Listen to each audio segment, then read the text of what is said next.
Jembatan kayu peninggalan Belanda, teror tengah malam.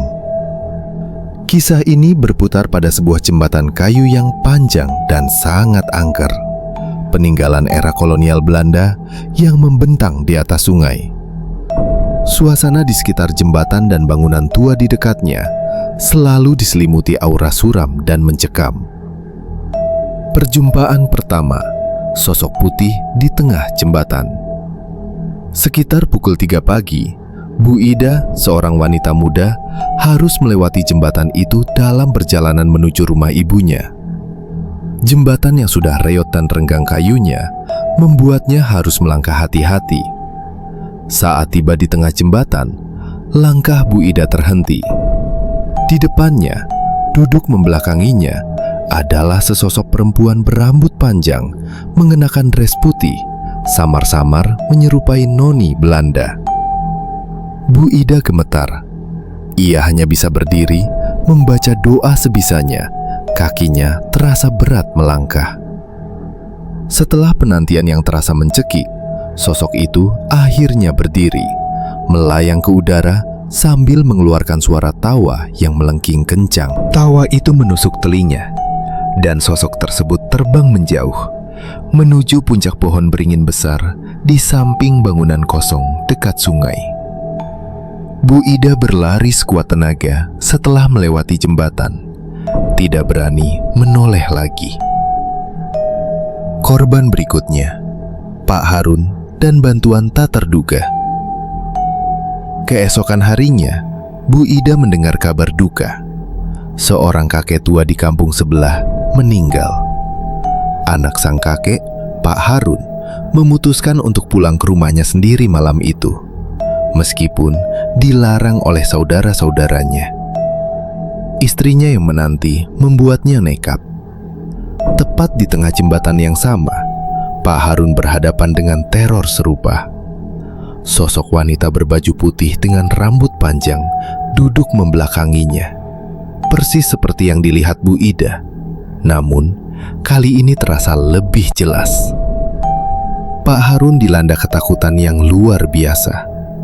Beruntung, dari seberang datang seorang pemuda yang dikenal kurang waras, yang kebetulan mengenali Pak Harun. "Lam, saya mau lewat, tapi bagaimana ya, Lam?"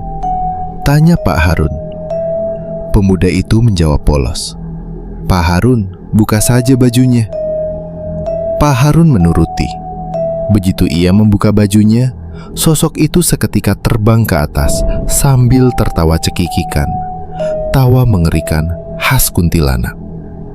Pak Harun segera memakai kembali bajunya dan bergegas pulang. Dalam perjalanannya, ia sempat mendengar suara sayup-sayup memanggil namanya. Terdengar seperti mendiang ayahnya. Namun saat menoleh, tidak ada siapa-siapa. Teror puncak, senyum di gubuk tua. Teror terus berlanjut. Tepat pada malam Jumat Kliwon pukul 12 malam, seorang teman suami Bu Ida datang ke kampung mencari suaminya. Ia memutuskan untuk pergi ke kampung sebelah melalui jalur hutan di samping sungai yang mengarah ke jembatan. Di tengah perjalanan, ia melewati sebuah gubuk tua yang kosong.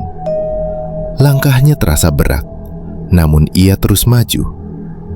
Dari arah gubuk, ia melihat sesosok wanita yang sedang menyisir rambutnya dengan kepala tertunduk.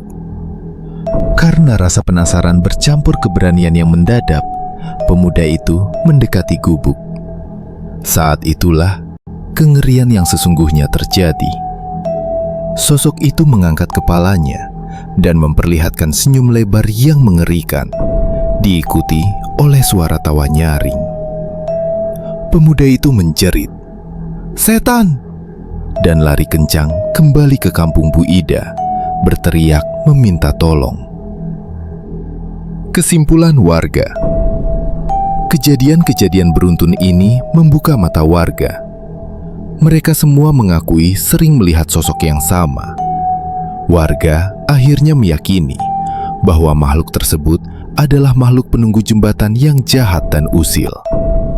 Mereka memutuskan untuk tidak melewati jembatan itu pada malam hari dan hanya bisa berharap suatu saat jembatan angker itu bisa dialihkan agar teror mencekam di sana tidak terulang kembali.